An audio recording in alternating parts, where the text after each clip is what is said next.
സുമേഷ് അച്യുതൻ 207 വോട്ടിന്റെ ലീഡ്. പുതുമയിൽ CH കുഞ്ഞമ്മൂന്റെ ലീഡ് പാലക്കാട് രമേശ് പിഷാരടി 107.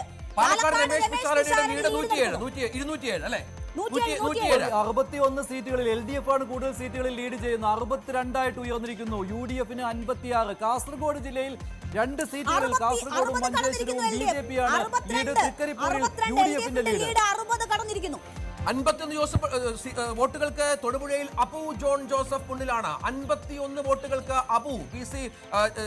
ജോസഫിന്റെ മകൻ പി ജോസഫിന്റെ മകൻ അബു ജോൺ ജോസഫ് മുന്നിൽ. കൃഷ്ണ പിന്നോക്കം പോയിരിക്കുകയാണ്. കൊല്ലത്ത് ലീഡ് LDF-ന് കിട്ടിയിരിക്കുന്നു. ജയമോഹൻ ലീഡ് തിരിച്ചു പിടിച്ചിരിക്കുന്നു. കൊയിലാണ്ടിയിൽ കെ പ്രവീൺകുമാർ 58 വോട്ടുകൾക്ക് മുന്നിൽ. സജി ചെറിയാന്റെ ലീഡ് ചെങ്ങന്നൂരിൽ കുറയുന്നു. കേവലം 56 വോട്ടുകളിലേക്ക് സജി ചെറിയാന്റെ ലീഡ് കുറയുന്നു. 200-ന് മുകളിൽ ആദ്യഘട്ടത്തിൽ പോയ ലീഡ് നിലയാണ്. അത് 56-ലേക്ക് വരുന്നു. എലത്തൂരിൽ ശശീന്ദ്രന്റെ ലീഡ് നില കുറയുന്നു. അത് 52-ലേക്ക് വരുന്നു എന്നുള്ള കണക്ക് കൂടി ഇപ്പോൾ ലഭ്യമാകുന്നുണ്ട്. നേമത്ത് NDA മുന്നിൽ വന്നിരിക്കുന്നു. കാസർഗോഡ്, നേമം, മഞ്ചേശ്വരം എന്നീ സ്ഥലങ്ങളിൽ ഇപ്പോൾ NDA സ്ഥാനാർത്ഥികൾ ലീഡ് ചെയ്യുന്നു. പാലക്കാട് NDA പ്രതീക്ഷിക്കുന്ന സ്ഥലത്ത് അവിടെ ഇപ്പോൾ രമേശ് പിഷാരടി 54 വോട്ടുകൾക്ക് മുന്നിലാണ്.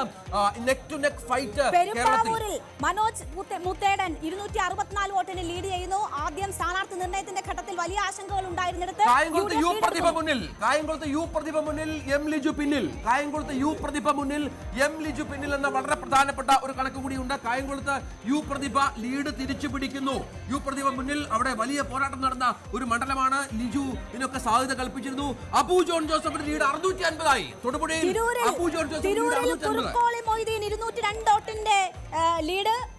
മണ്ഡലം മാറിയ അബ്ദുറഹ്മാന്റെ നീക്കം പാളുന്നോ എന്ന സംശയമുണ്ട്. തിരൂരിൽ കുറുക്കോളി മൊയ്തീൻ 202 വോട്ടിന് മുന്നിൽ. തൃത്താലയിൽ VT ബൽറാം ലീഡ് ചെയ്യുന്നു 54 വോട്ടുകൾക്ക്. 54 വോട്ടുകൾക്ക് ലീഡ് ചെയ്യുന്നു.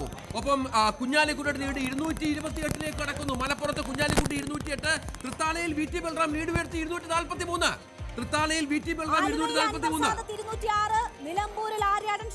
തൃശൂരിൽ പത്മജയ്ക്ക് ലീഡ് നഷ്ടപ്പെട്ടു. രാജൻ പല്ലൻ മുന്നിൽ 246 വോട്ടുകൾക്ക്. തൃശൂരിൽ രാജൻ പല്ലൻ മുന്നിൽ. UDF സ്ഥാനാർത്ഥി തൃശൂരിൽ UDF ലീഡ് തിരിച്ചുപിടിക്കുന്നു. കോൺഗ്രസ് ലീഡ്